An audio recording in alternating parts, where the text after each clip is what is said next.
Béninoises, Béninois, mes très chers compatriotes, voici bientôt 20 ans que notre peuple souverain, à l'issue de la conférence nationale des forces vives de février 1990, s'est engagé sur la voie de l'édification d'un État de droit, dont les principes de gouvernance sont fondés sur la démocratie.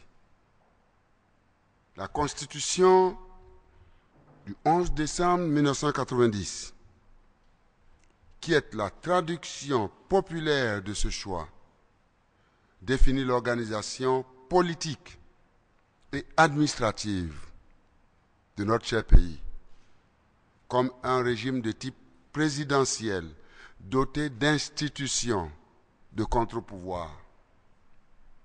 Cette loi fondamentale et les textes subséquents qui en sont issus précisent la durée des mandats électifs, corollaire du principe de démocratie qui suppose l'alternance dans la gestion des affaires de notre cité commune.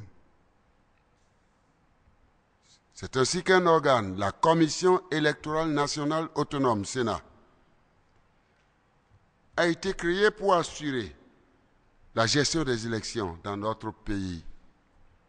Depuis lors, la Sénat s'est employée au prix de fortunes diverses à organiser des élections dont la première phase commence par l'établissement des listes électorales. Mais la question de la fiabilité et du coût récurrent liés à la confection de ces listes électorales ont toujours constitué une préoccupation de notre peuple, de notre classe politique, ainsi que de la société civile. Ce constat a alimenté régulièrement les grandes visions, Cour et la Cour suprême, chacune dans son domaine de compétence pour corriger les dysfonctionnements observés. Malheureusement, ces dispositions n'ont pas suffi pour rassurer sur la crédibilité des procédures actuelles de production des listes électorales dans notre cher pays.